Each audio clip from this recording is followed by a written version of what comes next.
The Ministry of Healing and Reconciliation started in Rwanda after the genocide against the Tutsi in 1994. Since then, God has promised Rwanda to one day be the light and source of lasting peace, where nations will come and get to learn from the ashes that turned into beautiful flowers. I was praying with two other expats and for the country, and in my mind's eye I could just see Rwanda covered in ashes, and it was such a picture of despair. And I said, but Lord, you told me you were the God of hope. Do you have hope for this situation? And as we prayed, the picture in my mind began to change, and I saw some beautiful red flowers growing out of the ashes. And I told God then, I think it was May 95, I said to God, I am going to trust you that we are going to see beauty coming out of Rwanda's ashes. After the genocide against the Tutsi, it was very obvious for Rwanda that we needed to treat the pain and the trauma of the genocide, because in 95, 96, Rwanda was a very wounded country.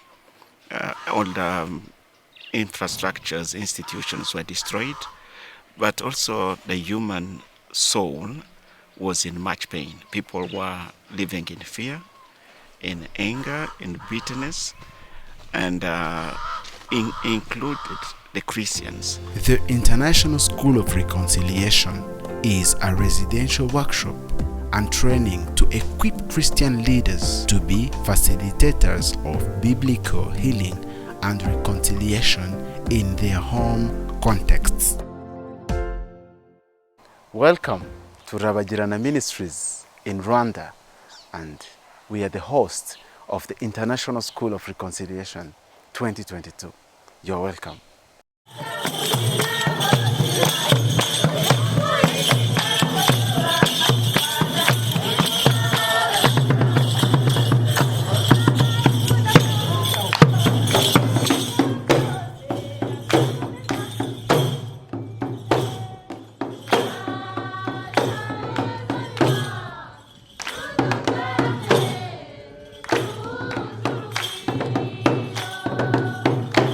Participants from different countries come with lots of different expectations.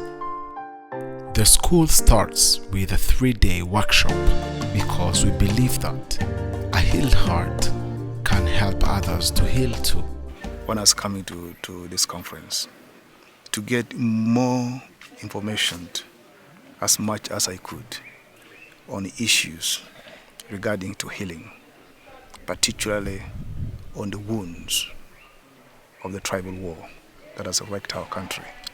And I came here also with full expectation that I will be able to learn, not only in a class, but even outside the class, what happened in Rwanda. Therefore, to be able to draw huge lessons. I have heard about the HHTN workshop before from a very good friend of mine. He tried to share some components of it, which I have found to be very powerful. So I wanted to see for myself, and I really wanted to experience the healing, but also the full experience of being in a place where ethnic reconciliation has become possible. My expectation was to see if what I learned here from the International School of Reconciliation, if the things and principles would be applicable to North America. And I wanted to be in the place where it actually happened. And so I was given this opportunity to come here to Rwanda and to see, okay, what is this like? To have the feel, the taste, the texture of Rwanda in terms of how did peacemaking happen? I mean, for a few reasons. One is I love Rwanda. I love the president, the development that have taken place in this part of the world. And secondly, I came with that high expectation to learn from the experience of this training or seminar that goes on here, and just how the church and civil servants and the government are working together to bring unity. And this training has been one of the, central forces of bringing that unity, and which we can see. So I came with very high expectation, and that expectation is being met.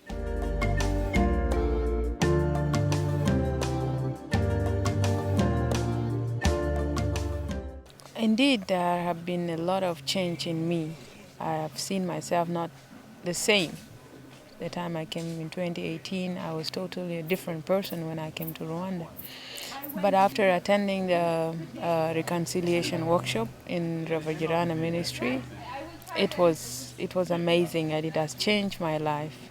And since then, I've started working hard to make sure that my young people, the youth that are suffering from trauma in South Sudan, those who are suffering from wound, long-time wound, and also the wounds of the conflict that erupted in 2013 in my country, has really destroyed many lives. It has all destroyed, and hatred has been so much in my young people. So I said, I have to go ahead and change their life. I think for me, coming here to Rwanda in 2018, it gave me this big encouragement, but also a strong testimony that this ministry is at God's heart. And while we were preparing, also participating in the workshop ourselves, but also preparing for the practicum, I really seen how God can use this, but mostly me and us as a team, to bring healing to people. Beginning the workshop by looking at the goal of reconciliation, using the model of the Trinity as the God's desire for how we were to relate to each other, sets a foundation that's different than anything else I've seen. And so our goal is very different than other reconciliation programs or trauma healing programs. Most trauma healing programs are focused on individuals and helping them work through their individual trauma, whereas here we're looking at also collective trauma, the trauma of our groups, looking at the pain not only of us as individuals, but also looking at the pain and losses of our people, of our group, and then finding healing for both of those. So that communal aspect is incredibly important. I mean, for reconciliation to truly happen, it's much bigger, I think, than the other programs I've seen. ISO 2022, we visited the Genocide Memorial, which is located in Kigali, and where very many lives of Rwandans who were killed in 1994 are buried.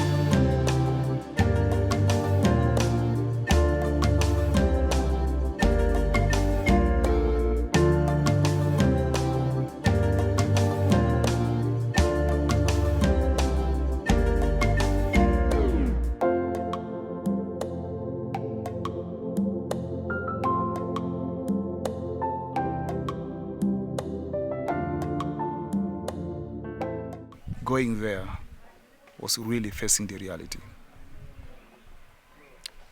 And my heart was truly broken. But I learned huge lessons. One of the huge lessons that I learned is that genocide did not happen just overnight.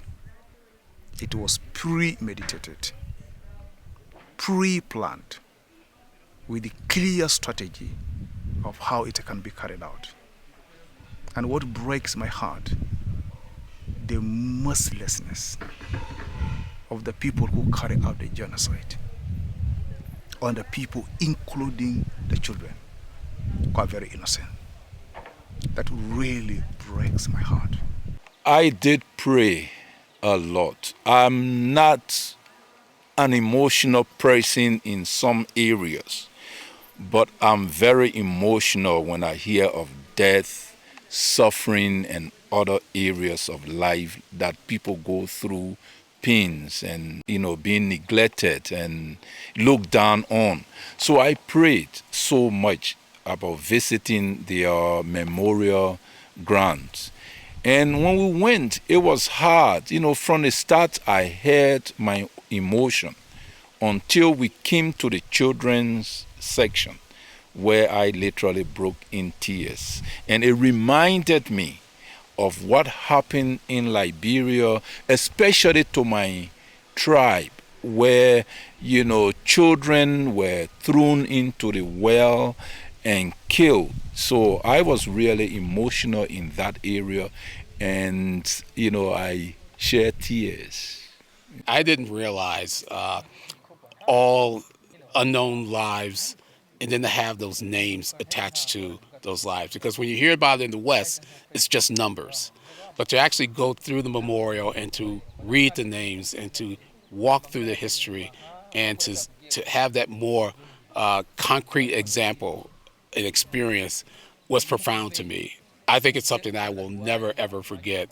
I think I'll be processing this for years to come. Umusozi w'Ubumwe, which means Unity Mountain, is a project run by Rabagirana Ministries, and this project brings together genocide perpetrators and genocide survivors to live together in harmony through different programs that we run, including Healing Hearts and Transforming Nations. In this community, Ubumwe Mountain people are able to live in unity and in peace. We wanted this village to be a model where the people who come to the schools will go and sit with the people, hear their testimonies, but also learn from them. They do crafts, they do many things together, and which is a very strong testimony that reconciliation is practical and leads also to prosperity and development. So not only the schools, but also to any other person who want to learn about healing and reconciliation, we encourage them to go to the Unity Mountain. What amazed me is seeing perpetrators together with the victims. It's something that is so unique of the Unity Mountain, and this is something I will bring home. I said if it's possible here in Rwanda, then it would be possible in Hungary too. It was a wonderful contrast between the profound pain, but also the exhilarating hope that Unity Mountain brought. Everything from the children dancing, from hearing the testimonies, and to see actual live examples, actual human beings who were once perpetrators and survivors, actually living in community to one another. We don't realize how rare that is. And to actually witness that is something I will never forget. And it really gave me hope, because I came here really skeptical about, can that really happen? Man, the Unity Mountain was moving. I would long to see that in Liberia.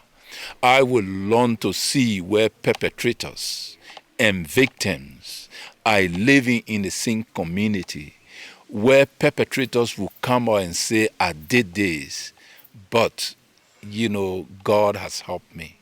And where victims will come out and say, these people did this, but we are one. We are one because of God, and we are one also, because of the holy nation.